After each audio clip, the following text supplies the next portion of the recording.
มาฮอดแล้วพี่น้องมาฮอดเอาป่าเพาะปลาตะพุกอยู่เจ๋ปลาคอป่าตื้นน้ำนะมาฮอดวังหินวังแปวหรือวังกกกระเหลืองแล้ว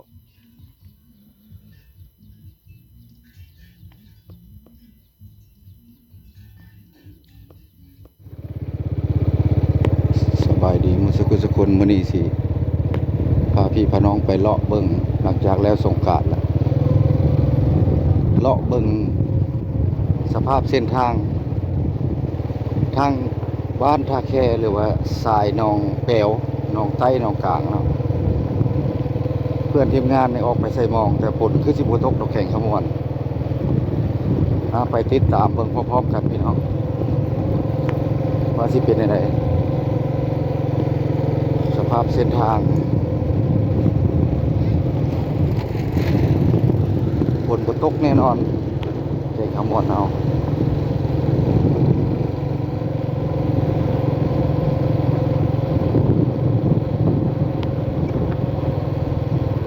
มืดอยู่แต่บ่ตกเนาะอยู่ทางภาคเซเพิ่นตกภาคเซสวรรณเขตก็ตกแข่งขมวนแต่บ่ตกเนาะถ้าว่าตกก็สิได้ออกมาจากสายหนองเท่าเพราะมันออกมายาก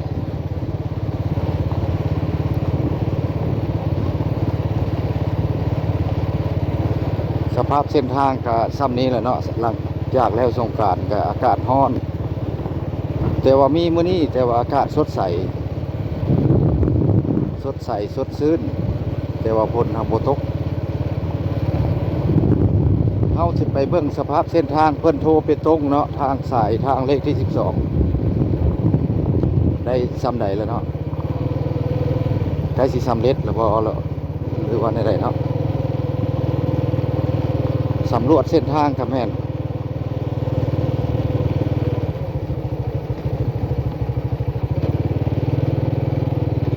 บ่ไงง่องพุ่น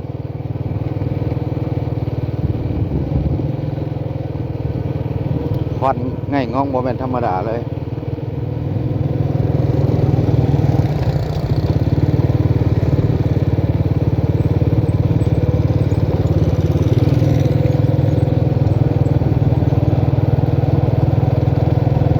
ทางหน้านี่ก็เป็นทางสี่แยกด้านปลดตำรวจภาษีเนาะเพิ่นกำลังบุกเบิกเส้นทางบัดนี้จะได้เทไปตรงนะพี่น้องเพิ่นจะเทไปตรงเนาะเพิ่นบ่ได้ใส่ยางมุกต่อยนะทางเส้นนี้รถขนส่งนี่หลายเพิ่นเที่ยวหลายพี่น้อง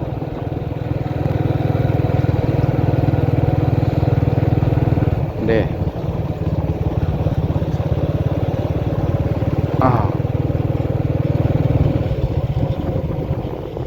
ได้ยินข่าวว่ารถโดยสาร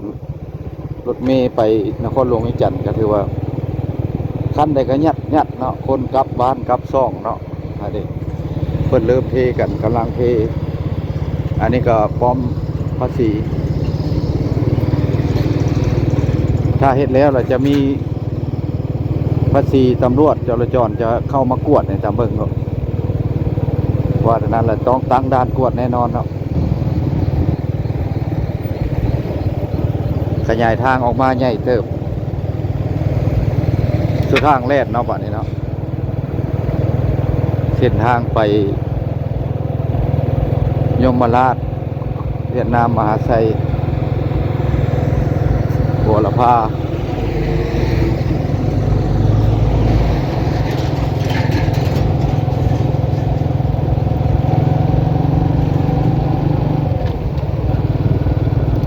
สภาพเส้นทางหลังจากแล้วสงกรานต์ก็ประมาณนี้แหละ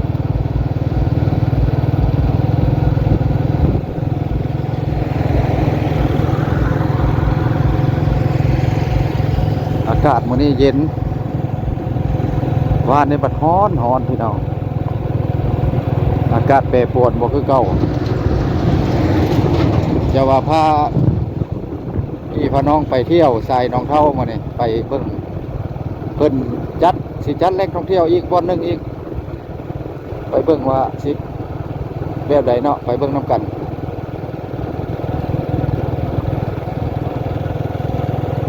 ถ้ามีโฆษณาก็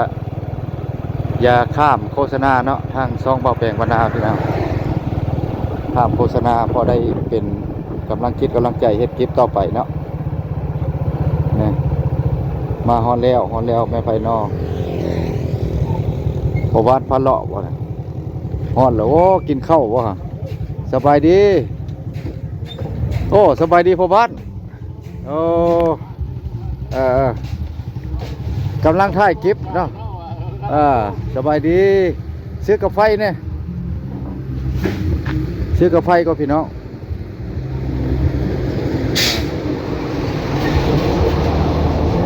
กินข้าวสามัคคีปีใหม่เนาะเท่าไร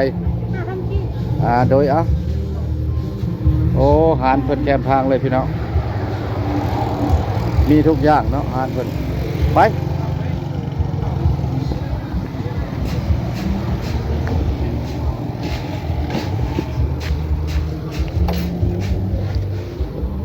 ไปติดตามยาวๆบนน้ำกันพี่น้อง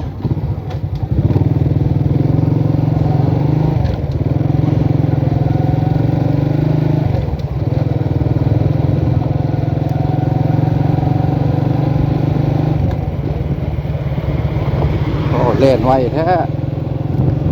ทางนี้ยังหมดแล้วเนาะขยายออกเส้นเนี่ยลงทางข้างสายทาง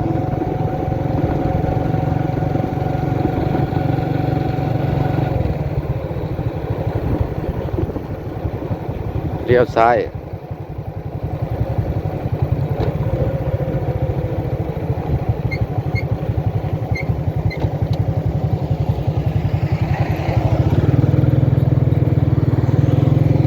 ทางเลี้ยวซ้ายนี่ก็คือเข้าบ้านทะแคเนาะทางบ้านทะแคนี่เพิ่นยังบ่ได้ลงอย่างถือว่าสำเร็จแล้วพี่น้องสำเร็จแล้วจะได้ถ่ายแบบยาวๆให้เบิ่งหนทางเลยเด้อพี่น้องเด้อเบิ่งหนทางเลยอันนี้ทางบ้านทะแคบางคนก็สิเคยเห็นคลิปเนาะเพราะว่าเคยมาถ่ายโอ้ทางดีและสบายเลยเนาะตรงหน้าตัวนี้ถือว่าเฮ็ดบ่ได้หน้าปีน้ำท่วมเนาะแต่ว่าเพิ่นเฮ็ดหน้าแซงปีนี้เพิ่นบ่เฮ็ดเพราะว่าน้ำโดดเฮาบ่เพียงพอเนาะเพราะว่ามันแห้งผิดปกติ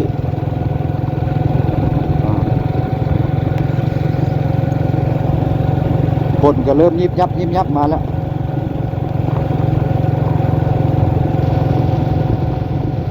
งดกลัวบ้านตะแคล่ะแต่ว่าปีนี้ยังบ่ได้ลงหรอกอย่างเบิ่งส่งเลยเนาะเพิ่นสิบ่ทันบ่ได้ไดเนาะเพราะว่าเว้าแปลงก็ยังบ่ฮู้ละเอียดข้อมูลเนาะถ้าว่าเพิ่นลงก็สิได้แจ้งให้ FC เฮามาถ่ายให้เบิ่งเนาะเว้าแปลงก็ถ่ายลำไปลำมาในนี้แหละได้อัปเดตเพราะว่าแต่ละวันมันก็บ่คือกันไปไวแท้ผมบัดพอหรอกครัวสำเร็จแล้วก็สบายหัวทางไปทางมาอันนี้ครัวบ้านท่าแคเนาะกับวัดท่าแค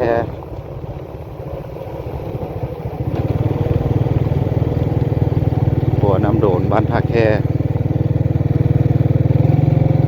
ครัวเล็กเพิ่นใส่ครัวเล็กแล้วเจ้าหน้าที่บุญบั้งไฟบ้านท่าแคทุกปีเพิ่นจะได้จัดขึ้นเนาะเห็นบุญบั้งไฟถ้าโบเฮ็ดกับฝนโบอยากตกขอน้ำขอฝนอันนี้ก็คือหากบั้งไฟเก่า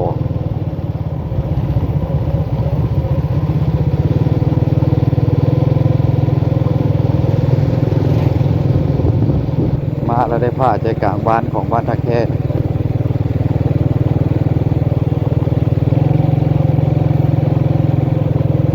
โอ้ไปไวแท้พ่อบ้านนะรีบไปเลย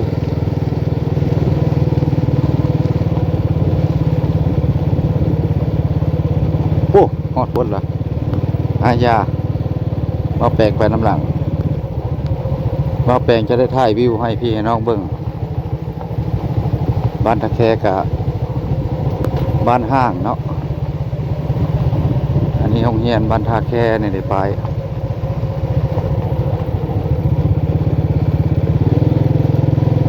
หญ้าเนาะส่วนมากบ้านนาแคเพิ่นก็ปลูกหญ้าแล้วก็เฮ็ดนาหาปูหาปลาพนักงานก็ส่วนน้อยเพิ่นก็บ่มีอันนั้นปานใดเนาะช่วงนี้เพิ่นจะเฮ็ดนาปีนาแซงหลายขอโทษขออภัยพี่น้องนาแซงเพราะว่าเพิ่นบุกเบิกกอไผ่หนองหั้นนะเพิ่นจะแบ่งปันให้แต่ละคนแล้วก็เพิ่นก็เฮ็ดไปทางนี้บ่ไปพุ่นเนาะไปพุ่นพอจะได้ลงทางไปเข้าทางนั้นจักลงเรื่อยเนาะมามันหลายห้อมโพด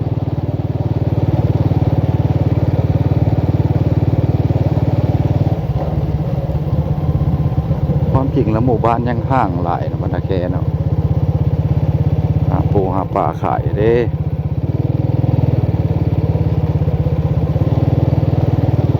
เพิ่นขายอย่างเนาะ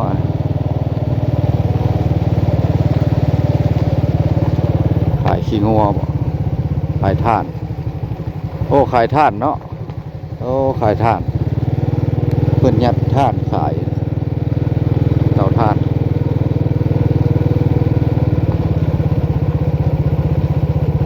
ตกถ้าว่าตกแห้งแท้ก็ออกได้อยู่แต่ว่าตกโมแห้งก็ลำบากเนาะมันติดรถดินอันนี้มันเหนียวมันเป็นดินตบติดตีนรถ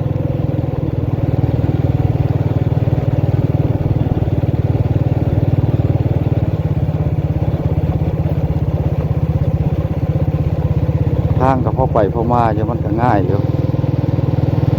เพิ่นเอารถแปลงมาละ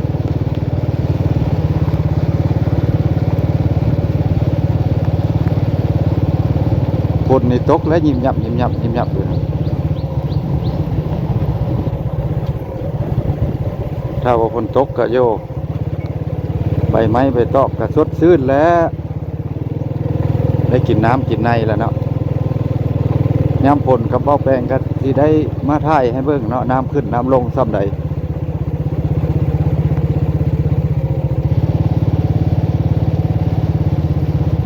ไปพ่อบ้าน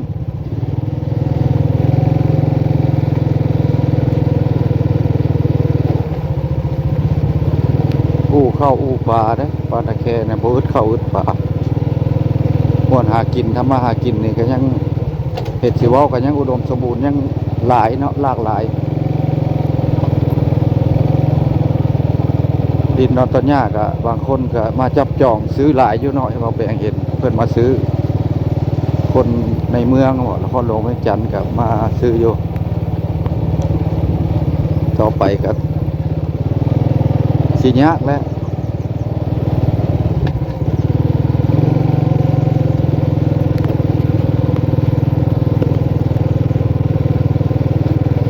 พุ่นละผ่าโน่นนะพุ่นละพี่น้องผ่าแพะผ่าเอาพุ่นละบ่อนเฮาบ่อนบ่แป้งสิพาไปเนี่ยพาพี่พาน้องไปเนี่ยกองกับเสียงน้องลมน้องอย่างก็จักยังบ่ฮู้เนาะกองก็ได้เปลี่ยนหน่วยใหม่ตลอด คัดของพอดีแล้วก็เปลี่ยนยามนั้นมีแต่น้ำมันเลยแถวนี้เอาคักๆแท้ละมาบ่จากได้คนละน้ำรวบได้ขี้เหือแหละว่าแปลงจะท่ายเง่าให้เบิ่งเลยในหนทางเนาะในคลิปนี้ถ้าว่าผู้ใดเข้ามาชมคลิปเบาแปลงก็ให้อยู่ดีมีแห้งสุขภาพเข้มแข็งเนาะเป็นกำลังใจเฮ็ดคลิปต่อไปพี่น้องเฮ็ดอะไรมักล่ะคนเฮ็ดกับมีบ่มีก็ได้ถ่ายไปซะละแต่ละมือเด็กก็ได้จับกล้องก็ดีใจอันนี้ป๊อเถอะโอ้เพิ่นเฮ็ดสวนพี่ช่างอันนี้ผมไม่ยักอันน่ะเต็มอาญะบาดเพิ่นสิเฮ็ดสวนยังอันนี้ผมเห็นบ่แต่เจ้าบุกเบิกอันสิปลูกเฮ็ดนาเฮ็ดหยังล่ะนี่เฮ็ดบ้านน่ะไม้หมดแล้วนี่พี่น้องโอ้เป็นของบุคคลหมดละป้าทำไมจะบ่มีกินบ่มีบ่หากินแต่เก่าแล้วมีแต่ป้าทำไมเนาะ หาพอได้กินได้ขาย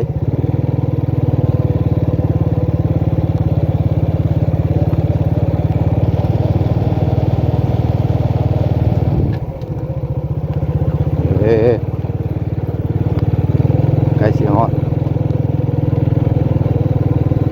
เอารถเข้าไปจำน้องไว้กัน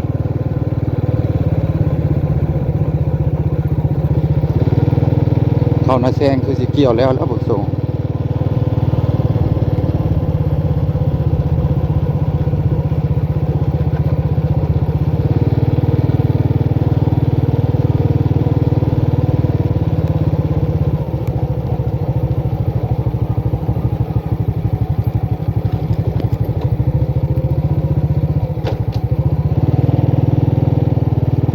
ละหัวละได้เพิ่นเกี่ยวแล้วพี่น้องเพิ่นละหัวละห้าวละ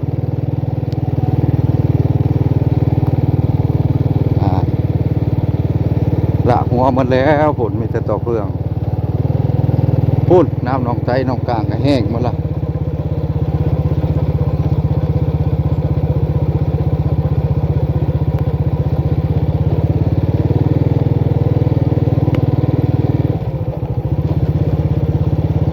นกแปลงก็ยักท่ายอยู่ท่ายยาวแบบตามสายทางเส้นทาง แต่ว่ากล้องบดีอันได้กล้องอันมาตรฐานก็ได้กล้องโกโปรบ่เจไอก้อนจากสีเฮ็ดเริ่มเฮ็ดนะอันนี้ใช้โทรศัพท์ถ่ายบางเทื่อมันก็สิน้องลมเสียงบ่ชัดเจนไหมยัง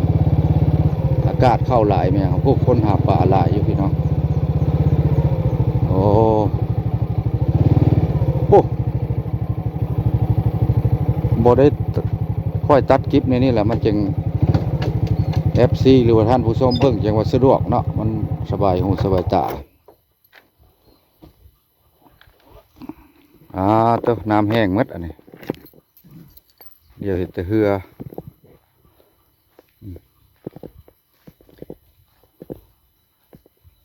อันนี้เพิ่นว่าวังหินเนาะแต่ว่าน้ำแห้งผิดปกติปีนี้พี่น้องขึ้นไปพุ่นกระต่อใส่คันทดหนองไต้หนองกลางคือว่าแล้วเนาะแต่ว่าฝนตกมาก็ถือว่าน้ำขึ้นมาก็เข้าไปบ่ได้เนาะพวกบ้านมาฮอดใส่แล้วเนาะ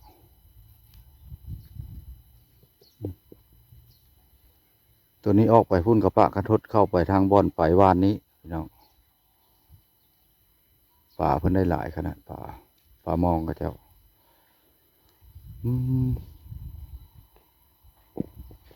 บานนานมาแท้ถ้าฝนตกลอกยากทุกคนนะเพราะว่าดินนี้มันเหนียวเนาะเพราะดินเหนียวหลายความจริงแล้วเพิ่นเฮ็ดหน้าเนี่ยก็บ่ได้ใส่ปุ๋ยหรอกมันงามอยู่แล้วดินอันนี้มันเป็นแบบดินเนื้อเหนียวติดดินรถดินอย่างไรวิดีโอนี้ก็สิพอประมาณนั้นแหละพี่น้องเพราะว่ามาอัปเดตสายหนองมันแห้งผิดปกติให้เบิ่งเนาะคลิปหน้าจะพบพอกันไหมขอปิดไว้เพียงซ้ำนี้วิดีโอนี้ก็ได้เนาะไปก่อนพี่น้องเมื่อสุขทุกคน